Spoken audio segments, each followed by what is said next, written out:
It's a secret from Dad. During the funeral of my beloved sister, a letter was handed to me by my 6-year-old niece.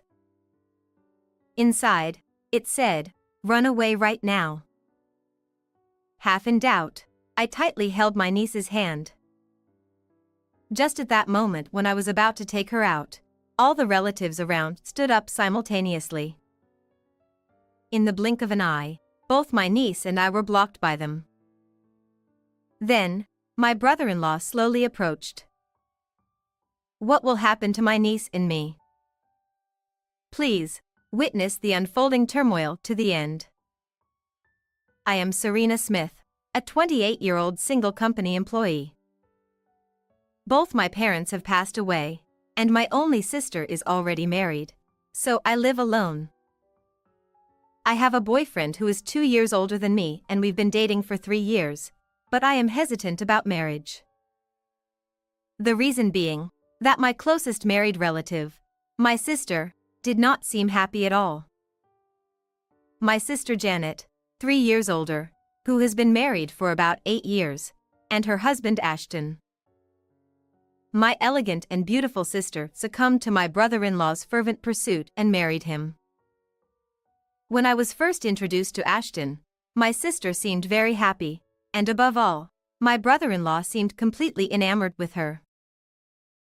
The way they seemed to care for each other made it apparent, and I couldn't help but smile. And so, my sister and brother-in-law got married safely.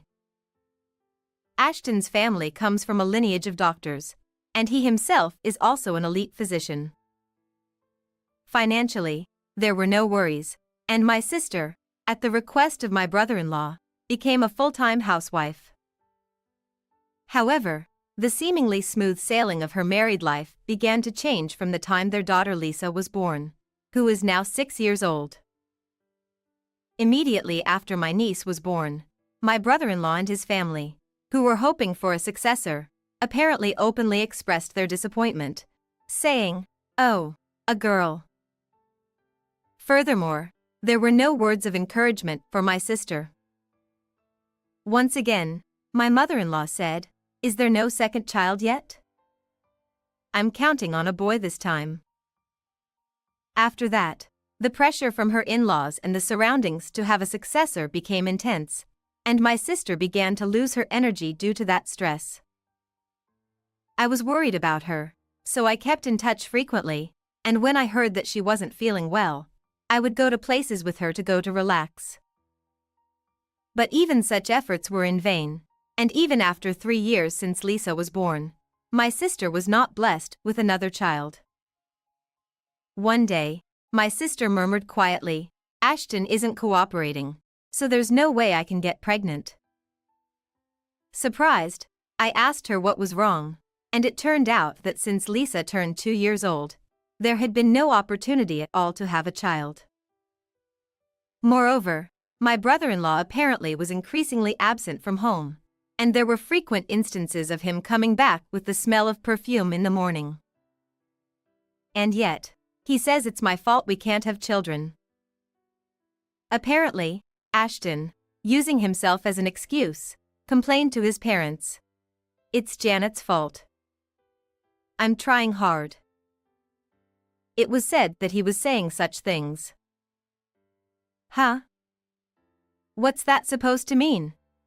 Feeling furious, I went to confront my brother-in-law, but my sister said, "Stop that. Let me try a little harder for Lisa's sake." So I had to stop, respecting her feelings and not interfering with the couple.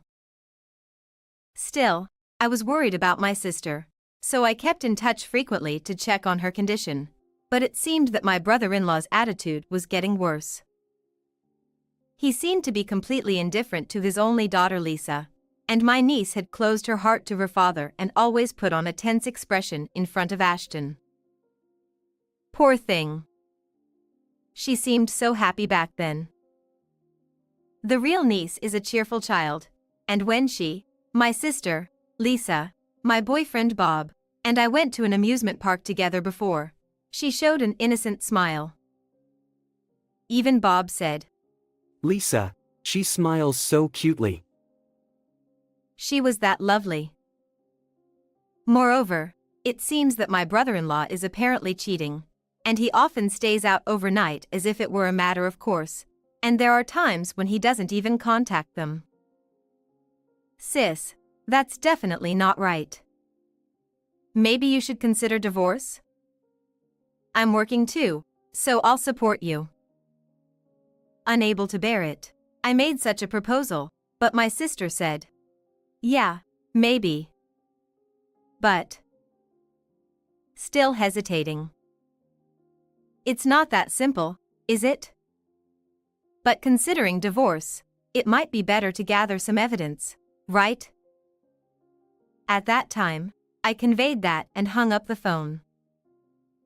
After that, I was entrusted with a big project at work, and suddenly became busy. In fact, if I could make the project successful, a raise was certain, and I could also support my sister financially. Huh? My sister called. I have to call her back later. I realized this after finishing a meeting at work. However, even after that, I was too busy with work and couldn't call her back, and there was no call from my sister either. Darn it.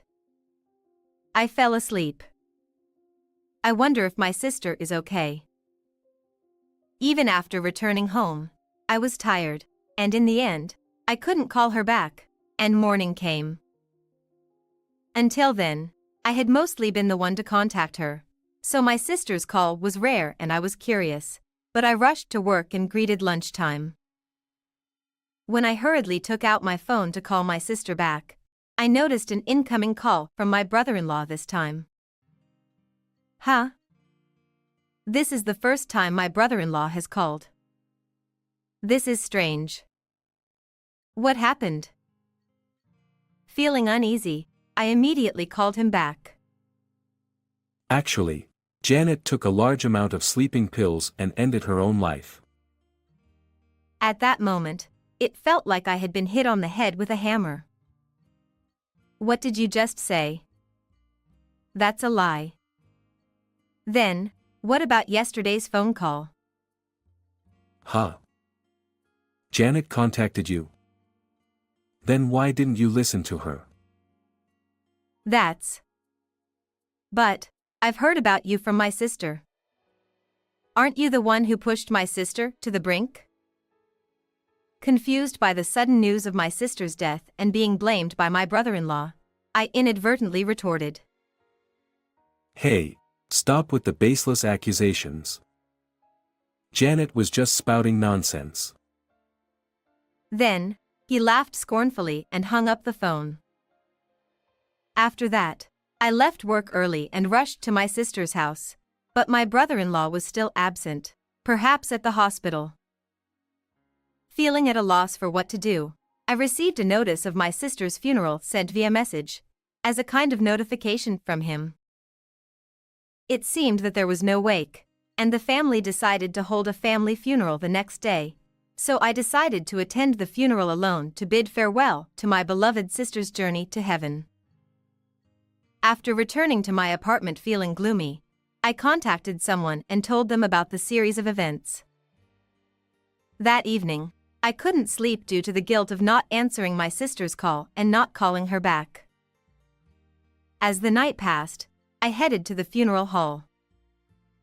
Since it was a family funeral, there were only my brother-in-law's parents, a few relatives, and the staff of the funeral hall present.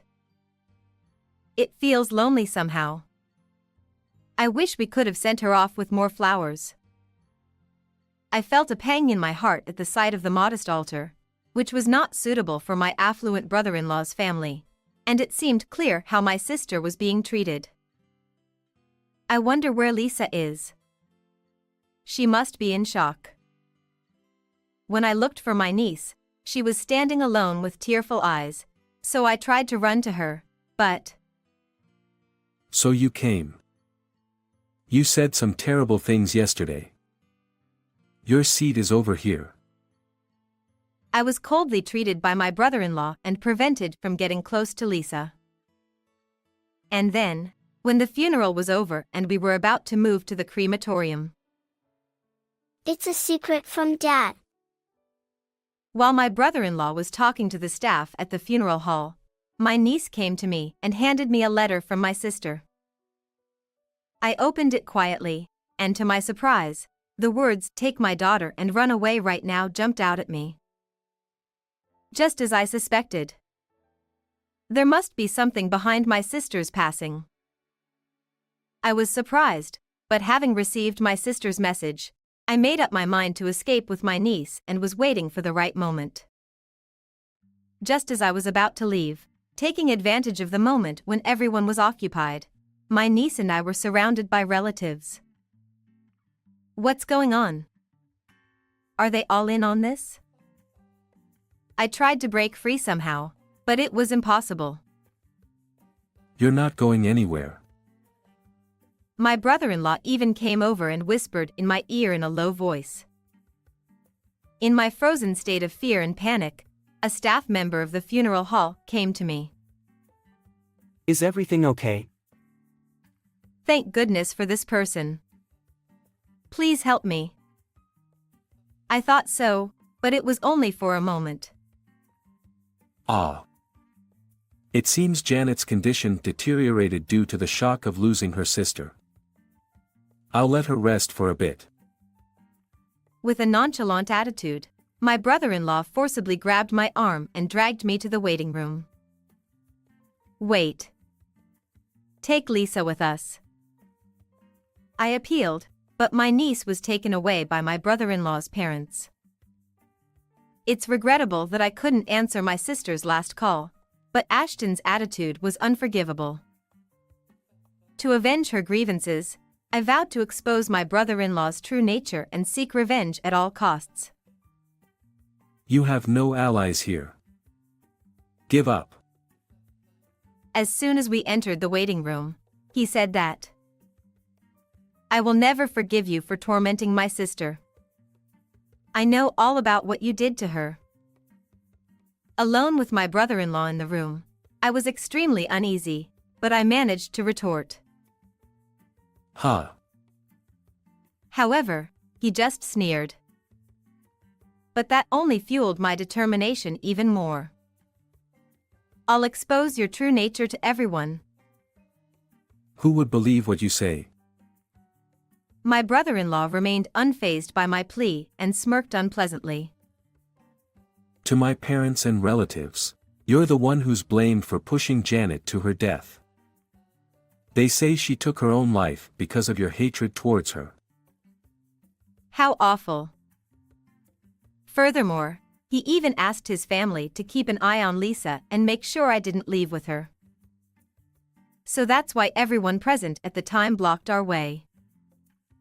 My anger towards my cowardly brother-in-law reached its peak. I won't let you have your way. I'll expose everything. I glared at him with all my anger. You didn't answer her call either, did you? If your sister really mattered to you, shouldn't you have dropped everything and contacted her? Well, that's... I couldn't help but falter, and my brother-in-law didn't overlook it. Janet felt abandoned even by her trusted sister. Wasn't it your actions that ultimately pushed her to the brink? Maybe she departed for the other world because of that. I was pointed out about something that had been bothering me all along, and I lost my words in response. Oh. What happened to your confidence from earlier? Hit a nerve, did I? Approaching me step by step, my brother-in-law confronted me as if a lion cornering a rabbit. At that moment, I felt like I heard my sister's voice saying, "Serena, don't give up. My sister was aware of your affair, and she was preparing for divorce, gathering evidence and all. A person like her wouldn't take her own life willingly." Oh. Where's the evidence then? My brave plea, inspired by my sister, did not faze my brother-in-law. Evidence? I don't know where it is, But it's in the letter. Oh no. I accidentally mentioned the letter that my niece had told me to keep a secret. A letter? Hey, where is it? Perhaps feeling guilty, my brother-in-law, with a slightly surprised expression, approached me. Realizing there was no turning back, I showed him the letter my niece had given me. You may not know, but this is a letter from my sister that Lisa just gave me. I read out parts of the letter and revealed its contents. It detailed my brother-in-law's cruel treatment and my sister's suffering, following the instruction to take my daughter and run away right now. She had written the letter, fearing for her safety in case I couldn't answer her call. And she had entrusted it to my niece. Damn it. She should have just gone quietly. But she had to meddle. My brother-in-law muttered with annoyance. What do you think will happen if I show this to everyone? Maybe I'll sell it to a magazine. Hey, hand that over. Ashton, now red-faced with anger and frustration, approached me. There is no way I will hand it over to you. I hugged the letter from my dear sister tightly. You're soon going to join your sister in the afterlife anyway. Like the good sisters you are, I'll make you drink the same medicine I gave Janet. In a desperate situation, my brother-in-law finally revealed his true intentions. Your actions caused my sister's death, didn't they? Yeah, that's right. I have a young and beautiful mistress who's pregnant. Janet was in the way of me marrying her. I was on the verge of losing control due to Ashton's selfish excuses. Then why didn't you just divorce my sister? Give her back. I screamed in a voice close to a sob. I don't want to pay alimony, and besides, divorce would look bad. I'll make you suffer just like my sister, or even worse. Ha! It's too late for that. If you want, I can send you to join her now. Approaching me step by step as if to corner me, my brother-in-law said. Please. Help me. I closed my eyes tightly, silently praying for help. At that moment, we heard a knock on the door. How are you feeling now?